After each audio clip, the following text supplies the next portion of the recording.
역대하 1장 7절에서부터 13절까지 같이 읽고 은혜를 나누겠습니다. 그날 밤에 하나님이 솔로몬에게 나타나 그에게 이르시되 내가 내게 무엇을 주랴 너는 구하라 하시니 솔로몬이 하나님께 말하되 주께서 전에 큰 은혜를 내 아버지 다윗에게 베푸시고 내가 그를 대신하여 왕이 되게 하셨사오니 여호와 하나님이여 원하건대 주는 내 아버지 다윗에게 허락하신 것을 이제 굳게 하옵소서. 주께서 나를 땅의 티끌같이 많은 백성의 왕으로 삼으셨사오니 주는 이제 내게 지혜와 지식을 주사 이 백성 앞에서 출입하게 하옵소서. 이렇게 많은 주의 백성을 누가 능히 재판하리이까 하니 하나님이 솔로몬에게 이르시되 이런 마음이 내게 있어서 부나 재물이나 영광이나 원수의 생명 멸하기를 구하지 아니하며 장수도 구하지 아니하고 오직 내가 내게 다스리게 한 내 백성을 재판하기 위하여 지혜와 지식을 구하였으니 그러므로 내가 내게 지혜와 지식을 주고 부와 재물과 영광도 주리니 내 전의 왕들도 이런 일이 없었거니와 내 후에도 이런 일이 없으리라 하시니라. 이에 솔로몬이 기브온 산당 회막 앞에서부터 예루살렘으로 돌아와서 이스라엘을 다스렸더라. 아멘. 네, 오늘 말씀, 오늘 읽으신 말씀에서부터 비롯해서 역대하, 이제 우리가 역대하 말씀 보시죠. 1장에서 3장까지의 말씀은 이제 아버지 다윗이 죽고 그리고 솔로몬이 이제 왕권을 받아서 이스라엘을 다스리는 이제 그런 순간입니다. 아직 그가 비교적 나이가 어린 때였었죠. 심지어는 어린아이다라고까지 표현을 하는 때였습니다. 굉장히 어린 나이였었고 그 어린 나이에 많은 백성을 다스리려고 하다 보니까 쉽지는 않았겠죠. 쉽지는 않았을 것입니다. 그럼에도 불구하고 그가 이제 다윗의 혈통을 받아서 왕위의 자리에 올랐으니까 자신이 왕권을 주장할 수도 있었고 왕자로서 자라오면서 몸에 배인 어떤 그런 특별한 왕가 가문, 왕족으로서 그 자신의 권리와 권세, 권위, 당시 그런 것들을 이제 주장하고 그리고 그렇게 통치할 수도 있었을 것입니다. 그런데 이제 솔로몬이 그런 것에서부터 시작을 해서 자신의 나라를 다스리냐 아니면 그가 도대체 어떤 모습으로 이 이스라엘이라는 나라를 다스리기 시작하냐. 지금 어떻게 보면 굉장히 솔로몬이 이스라엘 역사 속에서 이룬 업적이라는 게 어마어마한 업적이거든요. 어마어마한 업적입니다. 물론 이제 다윗이 정말 놀라울 일을 이뤘죠.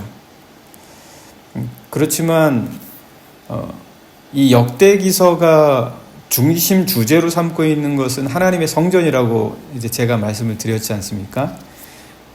하나님의 성전이 이 역대기서의 중심입니다. 그래서 사실 우리가 역대상의 말씀도 지금까지 봐왔지만 자질구레한 이야기들이 그렇게 많지 않아요. 어떤 그런 사울과 다윗의 삶에 있어서 겪어야 했던 여러 가지 많은 일들이 사무엘서나 열왕기서에는 많이 기록이 되어 있지만 그러나 사실 역대기서에 들어오게 되면 사울과 다윗, 솔로몬 이들이 왕위에 올라서 겪었던 그 많은 일들이 소소하게 다 기록이 되어 있지 않고 거의 성전 중심으로 기록이 되어져 있습니다. 그러니까 이 역대기서의 주제와 중심은 성전이거든요. 그런데 그 성전을 도대체 누가 지었냐? 솔로몬이거든요.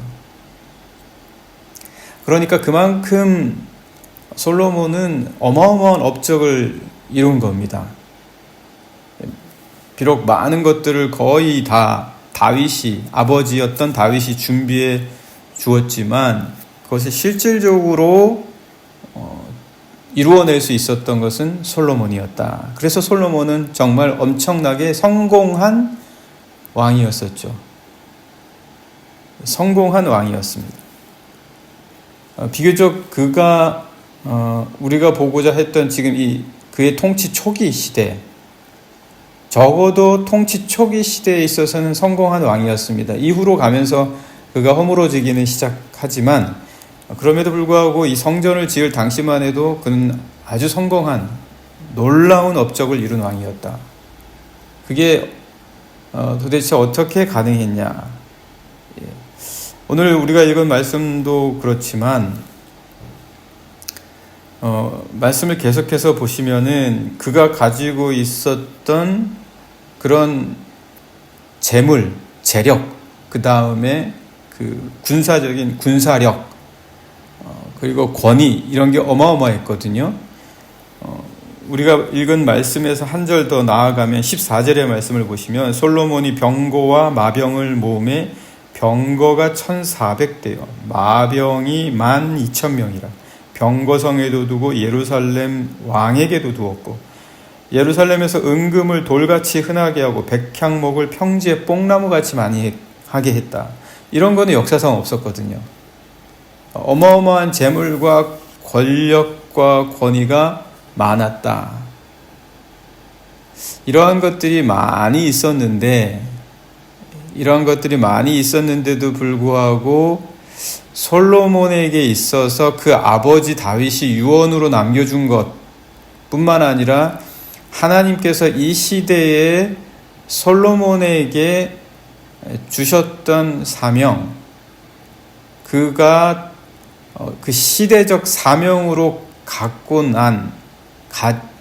가져야만 했던 그런 사명, 성전 건축이겠죠. 그런 성전 건축을 과연 이러한 많은 재물과 권력과 권세가 있다 할지라도 할 수 있었겠냐? 2장 1절의 말씀을 보시게 되면 솔로몬이 여호와의 이름을 위하여 성전을 건축하고 자기 왕위를 위하여 궁궐 건축하기를 결심했다라고 합니다. 결심했다. 그러니까 아버지 다윗이 너는 성전을 건축해야 된다. 내가 이렇게 많은 것들을 너를 위하여 너가 성전을 건축할 수 있도록 다 준비해 놓았다. 그러니까 너는 성전을 건축해야 된다. 라고 유언을 남겼다 할지라도 솔로몬이 안 하면 그만입니다. 솔로몬이 안 해버리면 돼요. 그러니까 문제는 그가 그렇게 하기로 결심을 하냐 안 하냐, 이게 매우 중요하다는 거죠. 그래서 오늘 1장이 아니라 2장에 들어서야 그가 그것을 결심했다라고 합니다. 역대하 2장에 들어서서. 그러니까 1장에 그럼 도대체 무슨 내용이 있는 겁니까? 그가 결심하기 전까지 내가 하나님의 성전을 건축해야 되겠다라고 결심하는 그 과정에 도대체 어떤 일이 있었기 때문에 2장에 들어서면서 그가 성전을 건축하겠다, 이런 결심을 하게 만든 게 뭐냐라는 거죠. 이 결심 때문에 그는 성전을 건축하게 되고 그 성전을 건축함으로 말미암아 그는 그 시대적으로 그가 감당해야 했었을 놀라운 사명을 감당할 수 있었다는 거죠. 그러니까 그런 거는 단순히 그가 재물이 많았고 권세가 엄청나게 컸고 그리고 군사력이 강했기 때문에 했던 것은 아니라는 겁니다. 그가 성전을 건축하기로 결심했기 때문에 한 거예요. 그리고 나서 그가 분별력도 참 좋았던 것 같아요. 원래 그 당시에 솔로몬 때까지 하나님의 성막, 모세가 광야에서 쳤던 성막과 하나님의 법궤가 다 그 기브온 그 성막이요. 성막, 모세의 성막이 기브온 산당에 있었습니다. 그래서 솔로몬이 기브온 산당까지 가서 거기서 1,000마리의 희생 제물을 드리는 제사를 드리지 않습니까?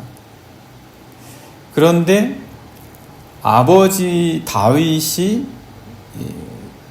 하나님의 천사를 만나서 제사를 드렸던 모리아 산에서 하나님의 성전을 지을 것을 예비해 놓았거든요.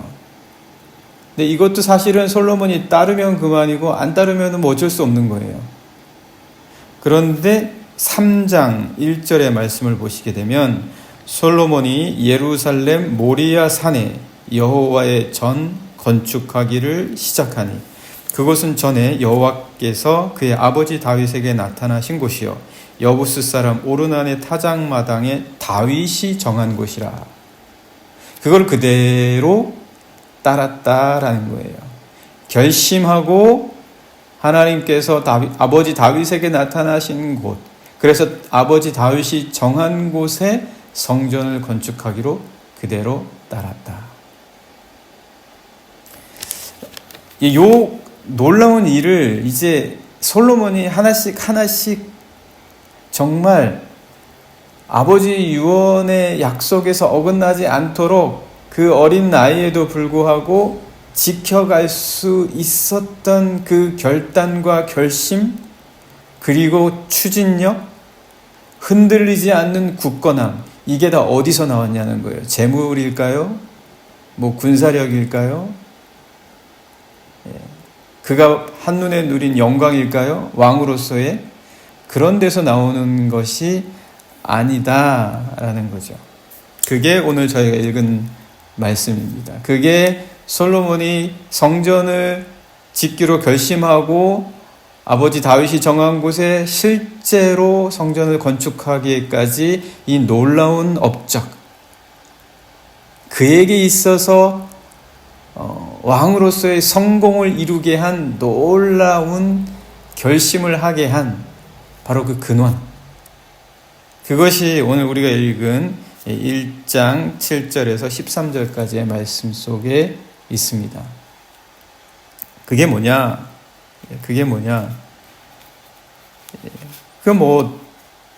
하나님의 뜻을 알 수 있는 마음이죠. 다른 말로 하면 지혜입니다.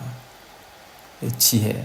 그래서 하나님께서 기브온 산당에서 희생 번제를 드릴 때 나타나셔서 솔로몬에게 너에게 무엇을 줄까? 그렇게 묻지 않으십니까?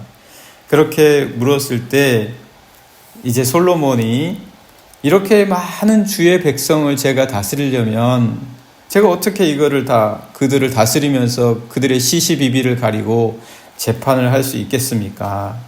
제가 이 많은 주의 백성을 능히 재판할 수 있도록 지혜와 지식을 주십시오. 그렇게 하나님께 구하게 되는 거죠. 그래서 10절 말씀 보시면 주는 이제 내게 지혜와 지식을 주시옵소서. 주는 이제 내게 지혜와 지식을 주시옵소서. 이제 이렇게 이야기하는 거죠. 그때 이제 하나님께서 이렇게 말씀하십니다. 11절의 말씀 보시면 하나님이 솔로몬에게 이르시되 이런 마음이 내게 있구나. 흔히 보지 못하신 마음이겠죠. 흔히 보지 못하신 마음이니까 하나님께서 이런 반응을 보이시는 거죠. 이런 마음이 내게 있구나. 이런 마음이 내게 있구나. 부나 재물이나 영광이나 원수의 생명 멸하기를 구하지 아니하며 장수도 구하지 아니하고 오직 내가 내게 다스리게 한 내 백성을 재판하기 위하여 지혜와 지식을 구하는구나. 이렇게 하나님께서 말씀을 하십니다. 그러니까 결국 정말 중요한 것, 우리 그리스도인들에게 있어서도 마찬가지겠죠. 이 솔로몬에게 있어서 이 위대한 업적을 이룰 수 있도록 그가 결심하고 따를 수 있게 했던 것은 재물이나 어떤 영광이 아니라, 재물이나 영광이나 부가 아니라 하나님의 뜻을 알 수 있는 마음, 지혜였다라는 겁니다.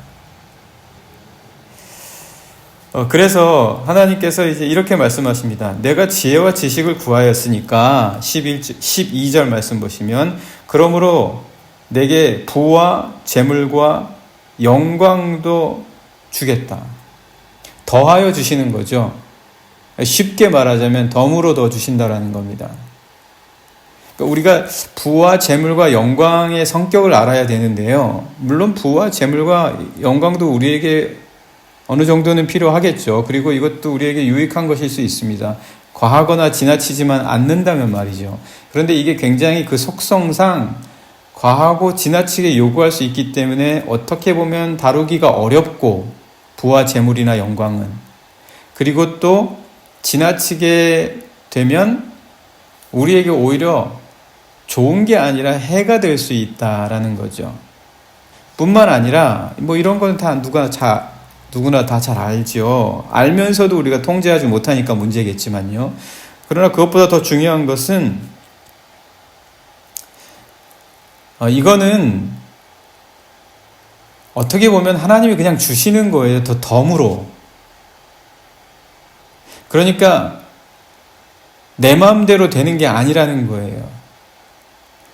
그렇다고 해서 이것을 꼭 모든 그리스도인들에게만 하나님께서 특별히 더 주시려고 작정하시는 것도 아니라는 거예요. 부와 재물이나 영광은. 이건 그냥 더하여 주시는 거예요. 그러니까 어떤 경우에는 내가 그리스도인으로 살면서 온전히 하나님의 뜻을 행할 때 주어지지 않을 수도 있습니다. 부와 재물이나 영광은. 그러니까 우리 성공의 척도가 부와 재물이나 영광은 아니라는 거예요. 세상에서는 부와 재물이나 영광이 성공의 척도일 수는 있습니다. 아니, 좀 더 깨어있는 사람은 이 부와 재물이나 영광의 속성을 알기 때문에 내가 후회하지 않을 만큼 살았으면 내 인생은 성공한 거다. 이렇게 좀 깨어있는 사람은 그렇게 말을 하죠. 그러나 대부분 사회에서 어떻게 그렇습니까? 뭐 거의 그렇지 않거든요. 그런데 오늘 우리 그리스도인들에게 있어서 성공이라는 것은 내가 조그만한 영광이라도 더 차지하는 게 성공이다? 조그만한 지위라도 더 얻어내고 이루어내는 게 성공이다? 더 많은 부를 가지면 가질수록 성공이다? 라는 이런 성공의 도식? 성공에 대한 생각? 이거는 우리 그리스도인들의 성공의 길이 아니라는 거예요. 오늘 하나님께서 기뻐하신 것, 하나님께서 솔로몬에게 주고자 하셨고, 솔로몬이 그것 때문에 성전을 짓기로 결심하고 그것을 또 그 아버지의 뜻대로 세울 수 있기까지 모든 것을 이룰 수 있었던 것은 하나님의 뜻을 아는 마음이라는 거예요. 그게 그가 성전을 지을 수 있었던 원동력이었다는 거죠. 그러니까 솔로몬에게 있어서의 성공은 바로 하나님의 뜻을 아는 마음을 구했다는 거예요. 지혜를 구했다는 거예요. 듣는 마음이었다는 거예요. 하나님께 그 뜻을 듣고 사람과 세상의 모든 것들의 만물의 이치에 대해서 들을 수 있는 마음. 그리고 부와 재물이나 영광은 그건 하나님이 주실 수도 있고 안 주실 수도 있는 거예요. 그것을 못 받았다고 해서 성공을 못했다. 내가 영광을 누리지 못하고 지위에 오르지 못했기 때문에 실패다. 그게 아니다라는 거죠. 그것은 하나님이 주실 수도 있고 안 주실 수도 있는 거예요. 그래서 오늘 우리의 성공에 또 성공의 삶이란 대한 것을 솔로몬을 통해서 한번 살펴보았습니다.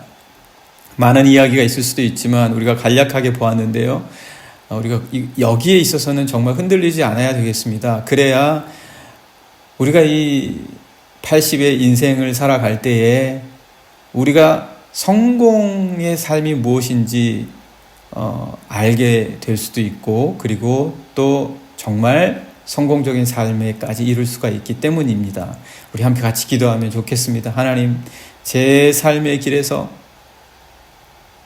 하나님이 더하여 주실 수도 있고 더하여 주지 않으실 수도 있는 부와 영광과 재물, 그것으로가 아니라 내가 하나님의 마음, 하나님의 그 뜻을 알 수 있는 그 지혜를 받아온 삶인지를 보고 내 삶을 평가하고 내 삶을 되돌아볼 수 있는 자가 되게 해주십시오.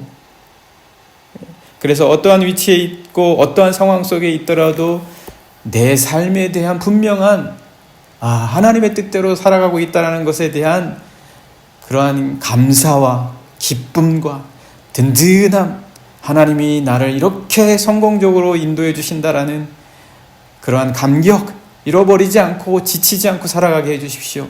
같이 함께 기도하시겠습니다.